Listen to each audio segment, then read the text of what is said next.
आइन के तहत आर्म्ड फोर्सेज एग्जीक्यूटिव के मातहत हैं। क्या एग्जीक्यूटिव के मातहत फोर्सेज अदालती इख्तियार का इस्तेमाल कर सकती हैं? अदालतों को आज़ाद होना चाहिए या नहीं? जस्टिस जमाल मंदखेल ने फौजी अदालतों में सिविलियंस ट्रायल केस में सवाल उठा दिए। जस्टिस अमीनुद्दीन खान ने कहा, जुर्म की नौइयत आर्म्ड फोर्सेज मेंबर्स बताएंगे। वकील बानी पीटीआई अजीज भंडारी बोले, जुर्म की नौइयत से बुनियादी हकूक ख़त्म नहीं होते। आर्टिकल 245 में फ़ौज को जुडिशल इख्तियार नहीं दिया गया।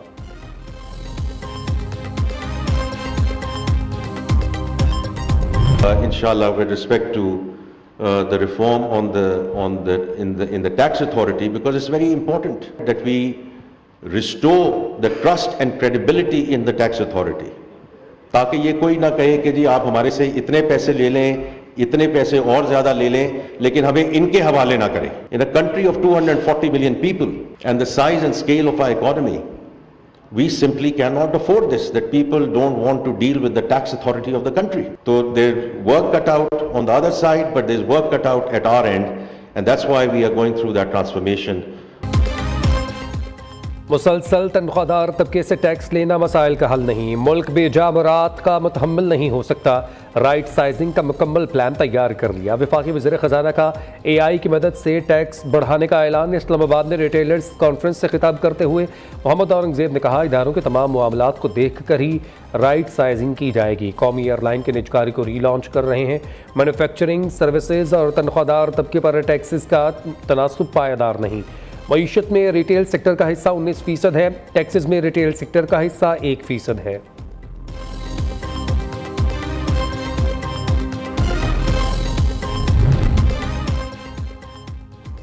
मुल्क भर के सरकारी मुलाजमीन का इस्लामाबाद में एहतजाज। सरकारी मुलाजमीन ने पाक सेक्रेटेरिएट चौक के मरकजी गेट बंद कर दिए।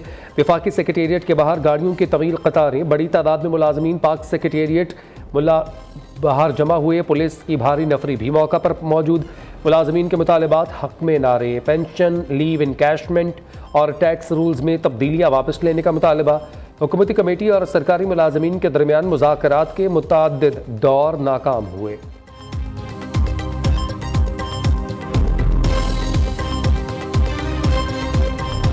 पाकिस्तान को चैंपियंस ट्रॉफी में एक और बड़ा धचका। Fakhar Zaman ICC champions trophy से आउट। ICC की टेक्निकल कमेटी की मंजूरी के बाद इमामुल हक पाकिस्तानी टीम में शामिल। इमामुल हक जल्द दुबई में कौमी टीम को ज्वाइन करेंगे। ज़राए के मुताबिक डॉक्टर्स ने फ़खर जमान को खेलने से मना कर दिया। इंजरी संजीदा नोयत की है, मुकम्मल आराम का मशवरा। फ़खर जमान गुज़श्ता रोज़ न्यूजीलैंड के खिलाफ मैच के दौरान फील्डिंग करते हुए इंजर्ड हो गए थे।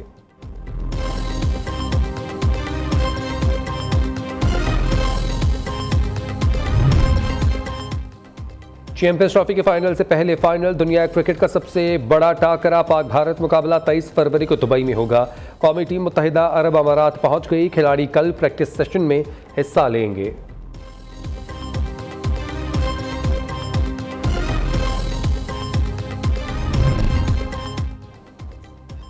आर्मी चीफ का बरतानिया में पुरतपाक इस्तकबाल। PTI को हजम नहीं हो रहा।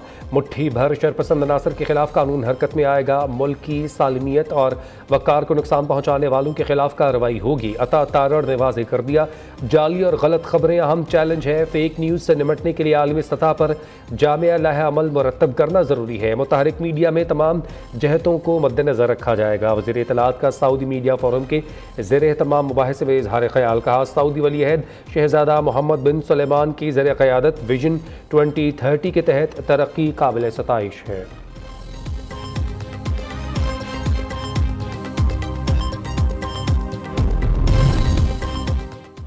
पंजाब हुकूमत ने एक साला कारकर्दगी रिपोर्ट जारी कर दी। सूबाई वज़ीर इत्तलात अस्मा बुखारी कहती हैं, एक साल में मरीम नवाज हुकूमत ने रिकॉर्ड मंसूबे पूरे किए। हमारा मुकाबला करना है तो कारकर्दगी में करें।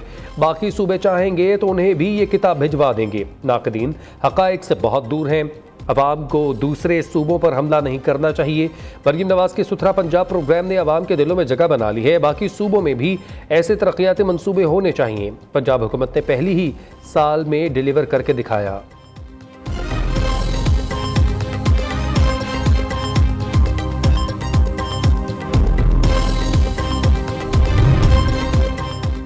सोशल मीडिया पर वज़ीर-ए-आला पंजाब और इदारों के खिलाफ मनफी प्रोपेगेंडा। लाहौर में पेका एक्ट के तहत मुख्तलिफ मुल्ज़िमान के खिलाफ 3 मुकदमात दर्ज। मुल्ज़िमान ने आर्टिफिशियल इंटेलिजेंस के जरिए वज़ीर-ए-आला की नाज़िबा वीडियोज़ बनाई। मुजफ्फरगढ़ में भी जाली पोस्ट पर मुकदमा दर्ज, 1 मुल्ज़िम गिरफ्तार।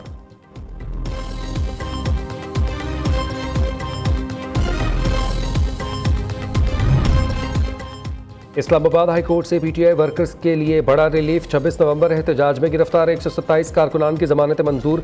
अदालत ने तमाम वर्कर्स को फौरी रिहा करने का हुक्म दे दिया। कायम मुकाम चीफ जस्टिस सरफराज डोगर और जस्टिस मोहम्मद आसिफ ने समाअत की। अदालत का वर्कर्स को बयान हल्फी पुलिस स्टेशन में जमा करवाने की हिदायत।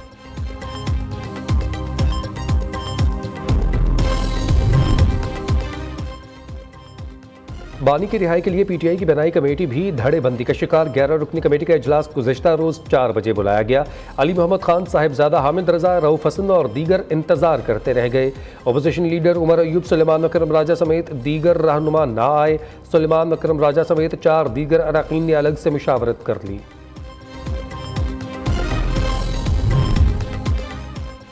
तहरीक इंसाफ का जल्द मुल्क गिर तहरीक शुरू करने का ऐलान। जनरल सेक्रेटरी पीटीआई सुलेमान मकरम राजा कहते हैं शाहिद खाकान अब्बासी से आज मुलाकात होगी। कल कराची में सिंध की जमातों से मिलेंगे। आइन की बालादस्ती के लिए कौम को इकट्ठा करेंगे। रमज़ान के बाद लाहे अमल तय करेंगे।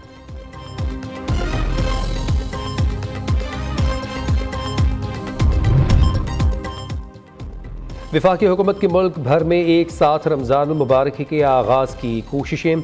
मरकज़ी रोयत हलाल कमेटी का इजलास 28 फरवरी को पेशावर में तलब। जोनल रोयत हलाल कमेटियाँ अपने मुतल्लिक़ा मकामात पर इजलास करेंगी। चांद नज़र आने या ना आने का हतमी ऐलान मरकज़ी कमेटी करेगी। मुस्तफ़ा आमिर कत्ल केस में गिरफ्तार मरकज़ी मुल्ज़िम अरमगान की तहलका खेज़ इंकशाफात। मुल्ज़िम ने मुस्तफ़ा के हाथों और पैरों को पहले फोल्डिंग रॉड से ज़ख्मी किया। मुस्तफ़ा की गाड़ी को आग लगाई तो मुस्तफ़ा जिंदा और नींद बेहोशी की हालत में था। दूसरी जानिब मकतूल मुस्तफ़ा का भी क्रिमिनल रिकॉर्ड सामने आ गया। ANF ने गुज़िश्ता बरस जनवरी में मुस्तफ़ा को गिरफ्तार किया था। वज़ीर दाखिला सिंध ज़िया लंजार का कहना है कोई कितना ही बासर क्यों ना हो, कानून के मुताबिक कार्रवाई होगी। मुस्तफ़ा आमिर केस की तफ्तीश पर गहरी नज़र है। गफलत और लापरवाही पर कार्रवाई की जाएगी।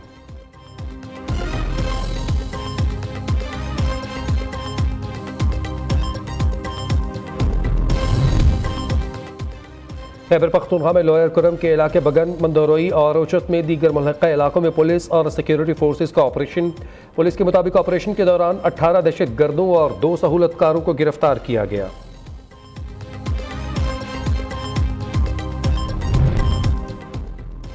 बहरीन नेशनल गार्ड के chief of staff lieutenant general Sheikh Abdul Aziz का जॉइंट स्टाफ हेडक्वार्टर्स का दौरा।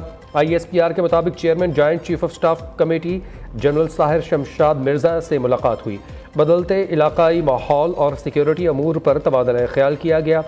दोनों ममालिक के दरमियान 2 तरफ़ा फ़ौजी मसरूफियात और ताउन के दायरा कार को वसी करने पर जोर।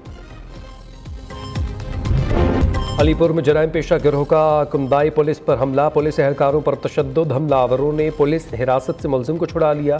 पुलिस की वर्दियां फाड़ दी। कांस्टेबल को भी अगवा करके साथ ले गए।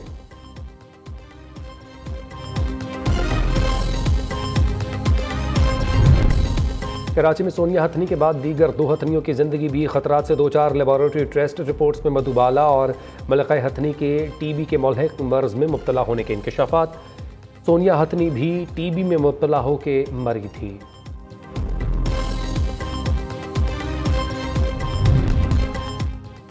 अमेरिका में कारोबार करने वालों के लिए कॉरपोरेट टैक्स में छूट दे दी गई। सरमायाकारी के लिए अमेरिका से बेहतर कोई मुल्क नहीं। दुनिया भर के सरमायाकार आएँ और अमेरिका में सरमायाकारी करें। अमेरिकी सदर डोनाल्ड ट्रंप का मियामी में सऊदी सरमायाकारी कॉन्फ्रेंस से खिताब। उधर ट्रंप ने यूक्रेनी सदर व्लादिमीर ज़ेलेंस्की को डिक्टेटर करार दे दिया। कहा ज़ेलेंस्की ने $350 अरब ऐसी जंग के लिए मांगे जो जीती नहीं जा सकती थी। यूक्रेनी सदर ने मकबूलियत न होने के बायस इंतखाबात से इनकार किया।